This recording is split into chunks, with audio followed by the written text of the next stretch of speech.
Olá! O Sindepor Minas abraçou a campanha Novembro Azul e tem a honra de receber, nesta oportunidade, o Dr. Francisco de Assis Teixeira Guerra para tratar de aspectos importantes na prevenção e tratamento do câncer de próstata. Dr. Francisco é presidente da Sociedade Brasileira de Urologia na seção Minas Gerais. Ele também é coordenador de serviços de urologia do Hospital Felício Roxo e do Programa de Cirurgia Robótica daquele hospital. Dr. Francisco é mestre em cirurgia pela Universidade Federal de Minas Gerais e ex-presidente da Comissão de Seleção e Título de Especialista da Sociedade Brasileira de Urologia. Antes de passar a palavra ao senhor, quero lembrar que a participação dos internautas pode ser feita pelo chat e, havendo perguntas, elas serão respondidas ao final. Olá, doutor Francisco, tudo bem? Obrigado por estar conosco. Esse espaço é do senhor. Muito obrigado, boa noite a todos. Espero que tenhamos uma boa conversa a respeito da urologia, especialmente em relação ao câncer de próstata. Neste momento, gostaria de oficialmente agradecer ao Sindepor Minas, Sindicato dos Delegados de Minas Gerais, especialmente na pessoa do Dr. Adriano Assunção. É um prazer enorme estarmos com vocês. Vamos conversar um pouquinho, então, sobre o Novembro Azul. Vou compartilhar uma tela para a gente poder conversar de uma maneira mais didática. Muito bem. Então, o tema de hoje é o Novembro Azul. Na verdade, o Novembro Azul ele existe não especificamente para a gente falar do câncer de próstata. Então, o Novembro Azul ele tem uma missão de conscientizar a população masculina sobre a importância dos exames preventivos no combate a problemas de saúde que atingem homens, em especial o câncer de próstata. E o que isso quer dizer? Quer dizer que o homem deve estar atento a todas as doenças que acometem este gênero, e não somente o câncer de próstata, como, por exemplo, as doenças sexualmente transmissíveis, as infecções do trato urinário, os cálculos urinários, enfim, tudo que acomete a parte genital e urinária do homem. Rim, ureter, que é o canal que liga o rim à bexiga, o pênis, testículo, próstata, enfim, saúde masculina. Novembro Azul significa ter atenção, conscientização em relação à importância da saúde masculina. Não esperar ter sinais ou sintomas de qualquer que seja problema do aparelho genital e urinário masculino para procurar um especialista, no caso, o urologista. E muitas vezes isso acontece por conta de preconceito mesmo, de vergonha, de barreiras culturais, que é natural do homem, né? Muitas vezes, entre aspas, aquele machismo que fica arraigado por gerações a gerações, limitam o homem ao entendimento da importância dessa avaliação da sua saúde. E isso tem um impacto muito importante, e nós veremos a seguir, que a demora no diagnóstico pode comprometer o resultado do tratamento. Muito bem, mas quando nós dizemos próstata, né, o que é a próstata? Então, a próstata, ela é uma glândula, essa glândula, ela fica logo à frente da bexiga e ela é atravessada pelo canal da urina, que nós chamamos de uretra. Muito bem, se ela é atravessada pelo canal da urina, a uretra, é natural que problemas da próstata venham a comprometer a qualidade da micção, a qualidade da urina que um homem vai ter. A próstata, ela é única, diferentemente de outros órgãos, como o rim, por exemplo, que são 2, testículos, que são 2. Então, a próstata é uma glândula única, que existe apenas no homem, e ela é do tamanho de uma castanha, de uma noz, pesa em torno de 20, 25 gramas, e nós sabemos que é natural o crescimento dessa próstata ao longo da vida. Então, o crescimento da próstata necessariamente não significa que ela tem alguma doença, algum problema que precisa ser tratado, mas sim avaliada e acompanhada. A próstata, ela produz um líquido que nós chamamos de líquido, faz parte do líquido seminal, né, o líquido que é eliminado no momento da ejaculação, e ela esse líquido produzido pela próstata ele é muito importante, porque ele faz e a alimentação, a nutrição dos espermatozoides. Dessa forma, se não há uma próstata, não há como ter uma função reprodutiva. Então, a próstata faz parte de um órgão reprodutor do homem. Existem várias doenças que podem acometer a próstata, mas existem três que a gente chama atenção por ser as mais comuns. A primeira delas é a prostatite, a segunda, a hiperplasia benigna, e a terceira, que nós vamos abordar de uma maneira um pouco mais aprofundada, o câncer da próstata. A prostatite, basicamente, significa uma infecção, uma inflamação da próstata. E ela pode ser aguda ou crônica. Aguda significa uma infecção que está em atividade naquele momento. A prostatite aguda geralmente se manifesta com dificuldade para urinar, dor para urinar, dor no períneo. Períneo no homem é a região entre o escroto e o ânus. E a prostatite aguda também se caracteriza por febre alta. Então, prostatite aguda, a gente deve dar um diagnóstico rápido, precoce e iniciar um tratamento precoce. Uma vez que essa infecção localizada na próstata, se não tratada de imediato, ela pode comprometer todo o organismo, dar uma infecção generalizada. Já a prostatite crônica, ela é muito comum de ser observada quando nós pedimos uma biópsia da próstata, por algum motivo, e aí vem focos de prostatite crônica. De um modo geral, ela não traz uma repercussão para a saúde, não. De um modo geral, a prostatite crônica é uma sequela, é uma consequência de alguma inflamação prévia da próstata. Dando seguimento nessa nossa conversa sobre doenças que podem acometer a próstata, nós vamos comentar aqui da hiperplasia nodular da próstata, que é bastante comum, bastante frequente, na verdade, a doença mais comum de acometer a próstata, que é o crescimento benigno da próstata.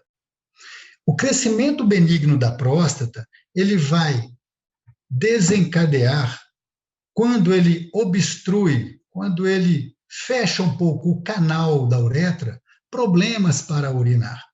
Então, esse aumento da próstata, que habitualmente ele é lento, ele é progressivo, é comum com a faixa etária, com o aumento da idade, o crescimento dessa próstata, pode gerar esses sinais e sintomas que nós descrevemos aí, como um jato urinário diminuído, né, fraco, fino, uma demora para começar a urinar, aumento da frequência para urinar, uma vez que essa bexiga cheia de urina, mas com dificuldade para esvaziar, muitas vezes não se consegue esvaziar essa urina de uma vez só, então vai urinando várias vezes, em pequenas quantidades, gerando esse aumento de frequência.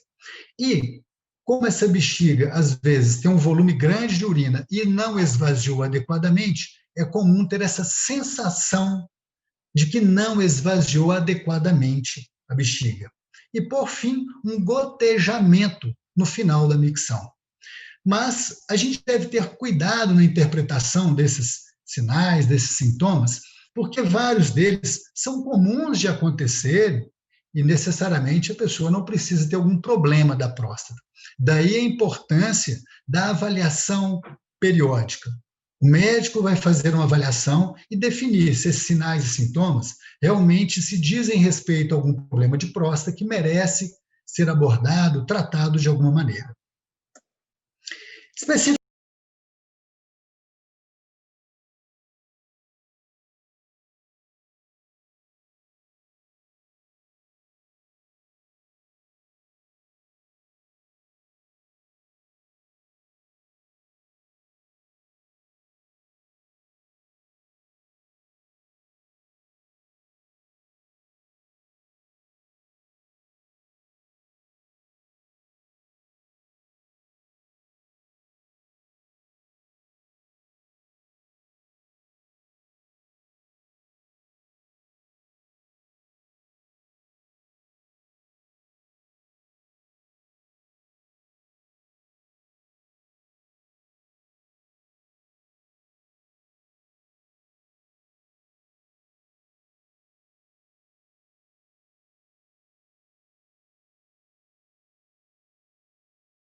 Então, eu coloquei alguns dados para chamar a atenção dos senhores em relação ao câncer de próstata. Primeiro, é o segundo câncer mais frequente entre os homens após os tumores de pele. Ou seja, se a gente retirar tumores de pele, o câncer de próstata no homem é o câncer mais comum, mais frequente. Observem, a frequência de diagnóstico. Um diagnóstico de câncer de próstata é dado a cada 7 minutos. Algum paciente com câncer de próstata morre a cada 40 minutos.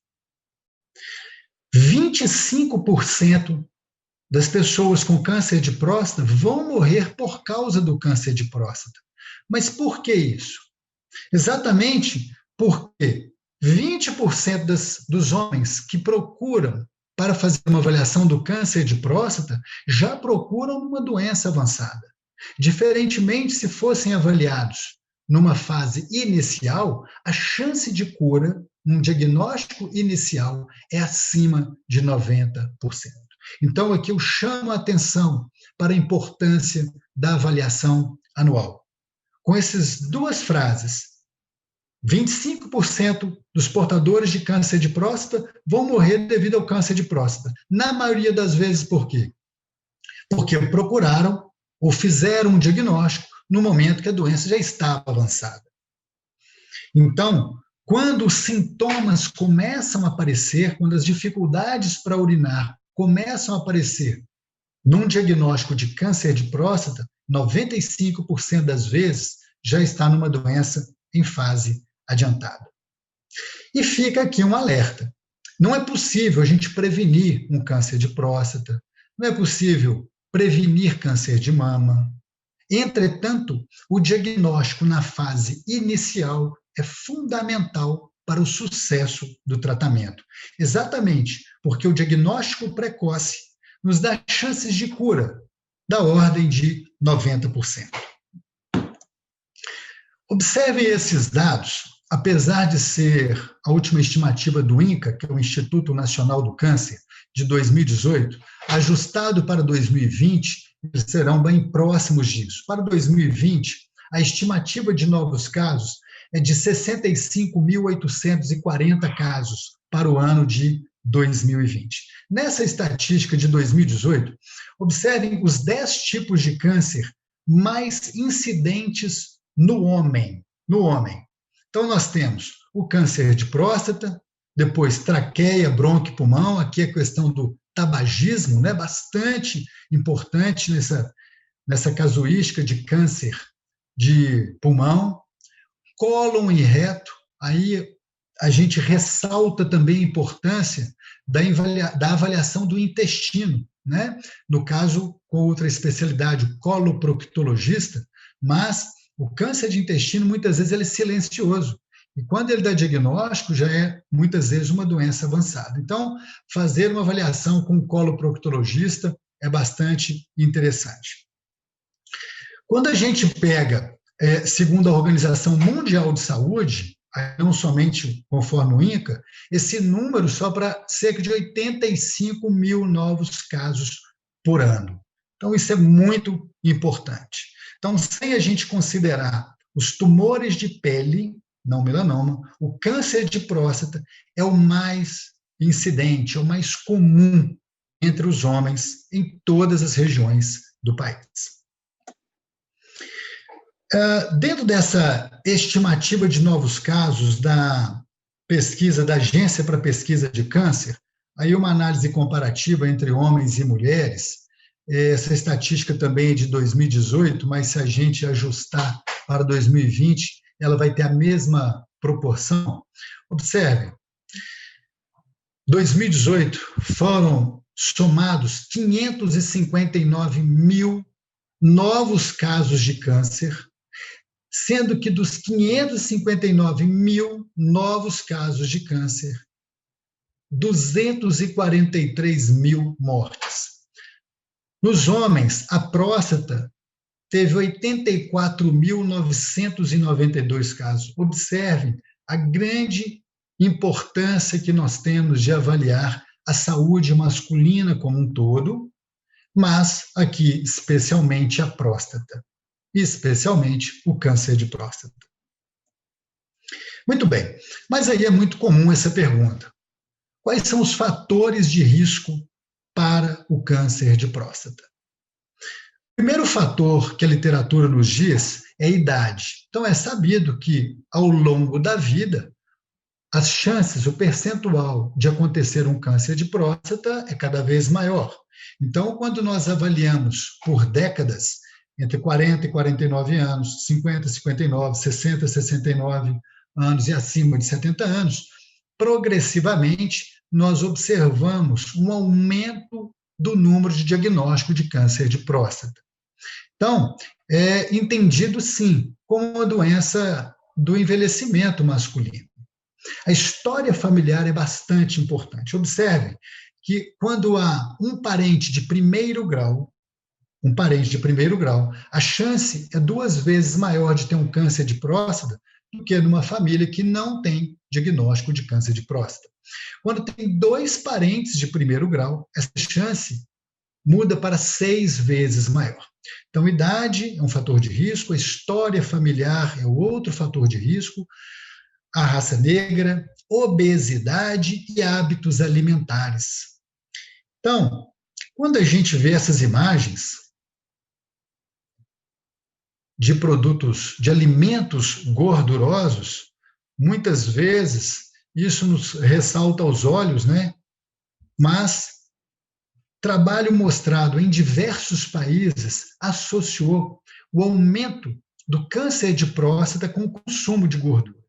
Naqueles países em que o consumo de gordura é menor, e aí nós temos aí o exemplo Japão, Espanha, Portugal, estatisticamente, o número de diagnóstico de câncer de próstata é muito menor do que naqueles países em que o consumo de gordura é muito maior, como Dinamarca, Holanda, Bélgica, Suíça, Suécia.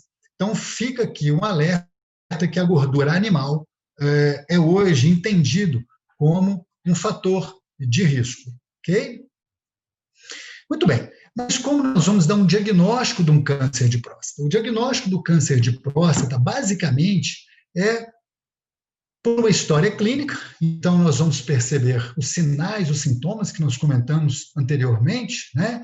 Diminuição do jato urinário, ardor, queimação no canal da urina, força para urinar, às vezes urinar com sangue, mas lembrando que esses sinais e sintomas do câncer de próstata, na maioria das vezes, só vão acontecer uma doença avançada. Portanto, não devemos esperar, repetindo, sinais e sintomas para uma avaliação urológica.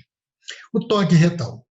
Realmente, o toque retal é um exame bastante rápido, em torno de 5 segundos, em que nós conseguimos avaliar em torno de 60% da superfície da próstata.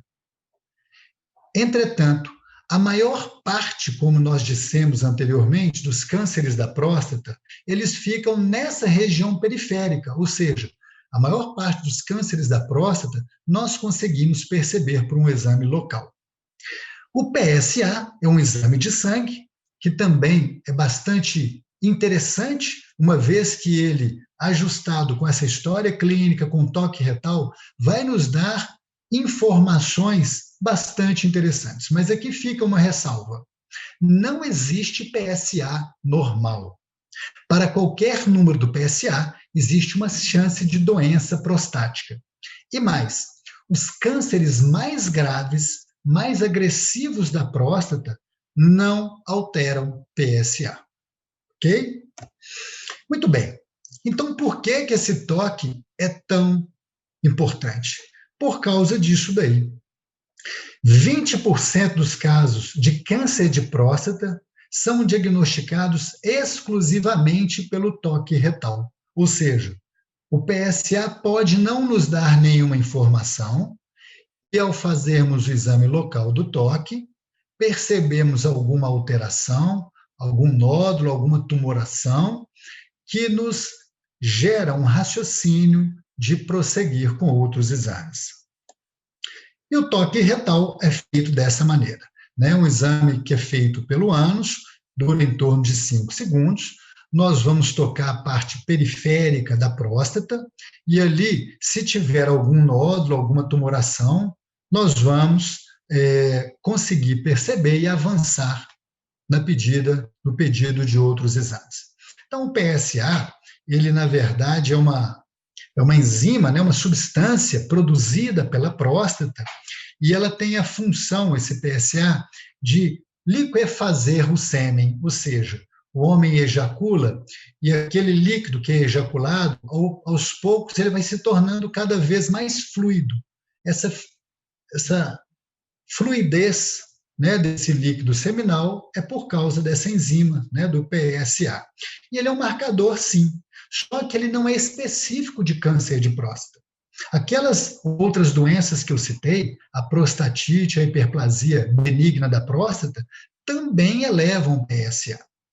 Então, PSA por si só não é diagnóstico de câncer de próstata, ok?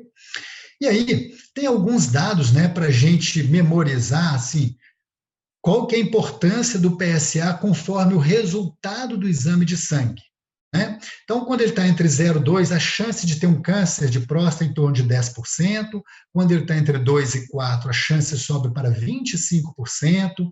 Quando ele está entre 4 e 10, sobe para 35%. E quando ele é maior que 20, aí, estatisticamente, maior do que 50%. Lembrando que o PSA pode subir em diversas situações, ok? Como a gente já citou da prostatite, da hiperplasia nodular da próstata, mas também, por exemplo, as infecções urinárias. Então, nós devemos ter cuidado quando nós avaliamos resultados de exame. Por isso que a gente diz, quem interpreta o resultado de exame é o médico, né? Se a gente ficar pegando o resultado de exame e tentar avaliar, a gente pode ou se assustar por algo que não tem necessidade de se assustar, ou achar que está tudo bem, sendo que há algo que precisa ser mais bem investigado. Quando a gente faz uma associação do PSA com o toque estando normal ou alterado, a gente também vai ter algumas correlações. Olhem esses exemplos.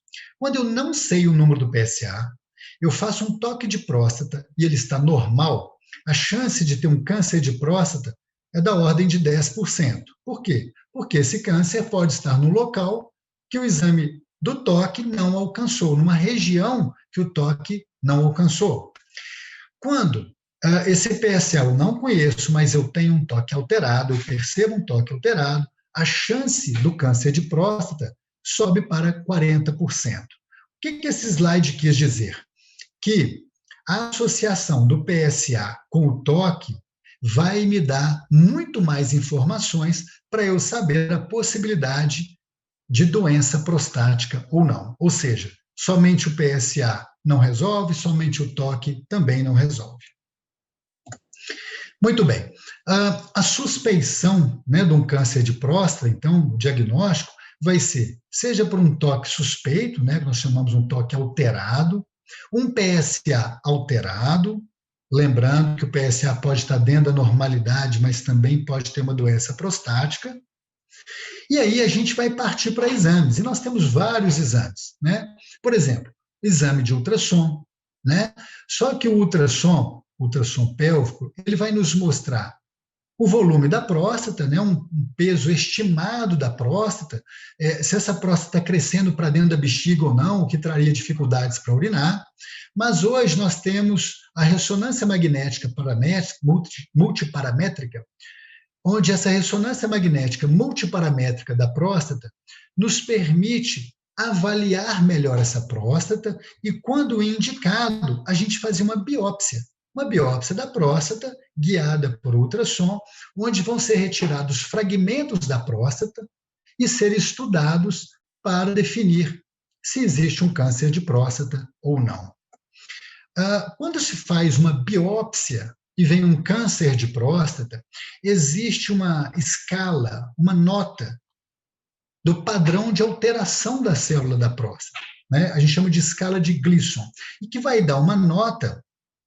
E essa nota, na verdade, ela é de 4 a 10, onde 4, 5 e 6, nós falamos que são doença de baixo risco. Baixo risco de quê? De progressão.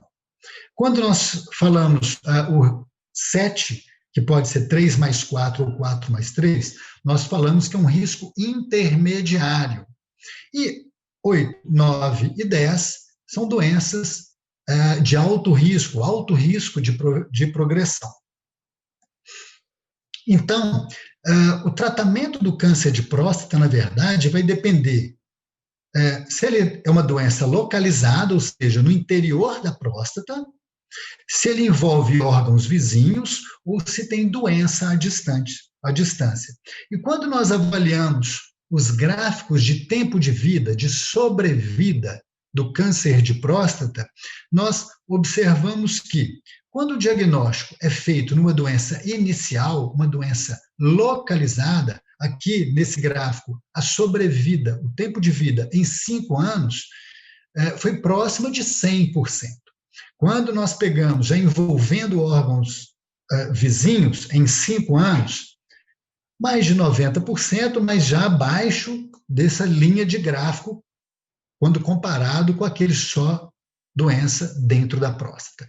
E quando é uma doença já à distância, aí realmente a chance de sobrevida dentro de 5 anos vai cair em torno aí de 70%, 75%. Muito bem.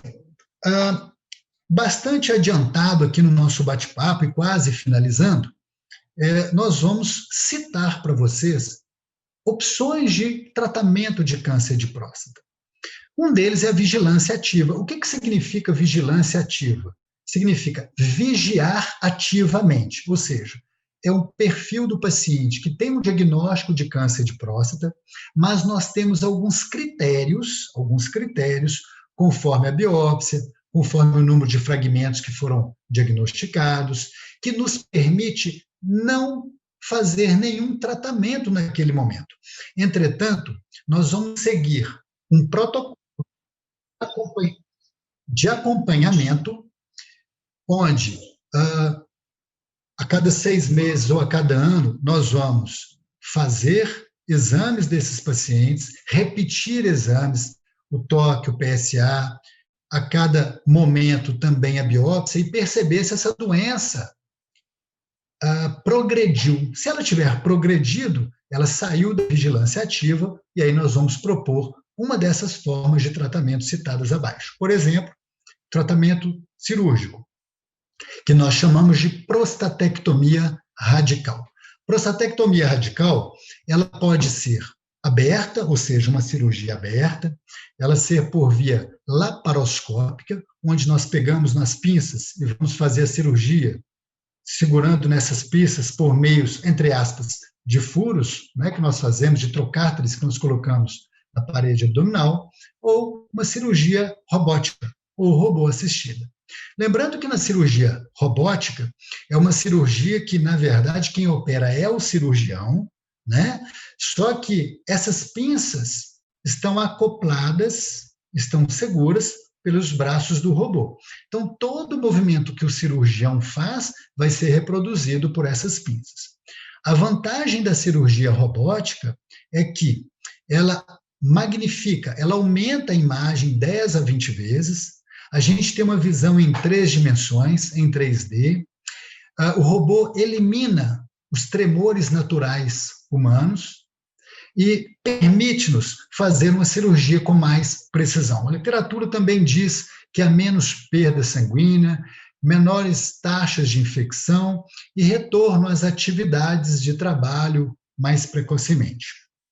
Outra opção de tratamento, nós vamos apenas citar, que é a radioterapia, que pode ser ela externa, ou braquiterapia, que consiste em colocar sementes radioativas na próstata, bloqueio androgênico, que é bloqueio dos hormônios, uma vez que os hormônios, especialmente a testosterona, se relaciona aí com a progressão do câncer de próstata. Então, à medida que nós inibimos a ação dos hormônios, nós estamos aí freando o desenvolvimento, né, o avanço do câncer de próstata, que pode ser por meio de orquiectomia, que é o nome que damos para uma cirurgia que fazemos no testículo, onde retiramos ali parte do testículo que produz esse hormônio, ou por meio de medicamentos, né, que inibem a ação destes hormônios. Em fases avançadas do câncer de próstata, podemos utilizar o tratamento com quimioterapia ou com radiofármacos. Muito bem. Então, o que temos de recomendação para a detecção precoce do câncer de próstata? Homens que não têm antecedentes familiares, pai, tios, irmãos, a partir de 50 anos. Lembrar que uma avaliação anterior, um PSA, são dados que realmente nos dão mais segurança para propor esse acompanhamento a partir de 50 anos de idade. Quando tem fator de risco, antecedentes familiares de câncer de próstata, raça negra ou obesidade, o que a literatura hoje preconiza é que façamos a avaliação a partir de 45 anos de idade. Muito bem, nós conversamos aqui sobre a saúde masculina, especialmente sobre a importância da avaliação da próstata, e eu agradeço muito, né, o privilégio de estar aqui com vocês e peço ao doutor Adriano para conduzir e assumir aqui a nossa reunião. Boa noite, doutor Adriano. Boa noite. Muito obrigado, doutor Francisco, pela bela palestra, né? É um tema muito importante. A gente sabe que ele é rodeado de tabus e muito interessante a gente observar essas condicionantes aí que podem indicar uma possibilidade do aparecimento do câncer de próstata, como o histórico familiar, a alimentação e tudo mais que o senhor nos informou. Então, em nome da diretoria do Sindepo Minas, dos sindicatos delegados do Estado de Minas Gerais, eu quero agradecer ao senhor por esta magnífica aula, cedendo o seu tempo, nos emprestando um pouco do seu conhecimento sobre esse tema tão importante. Deixo à disposição do senhor para as suas palavras finais. Muito obrigado, doutor Adriano. Eu que reitero aqui o agradecimento, o privilégio de ter participado desta reunião virtual.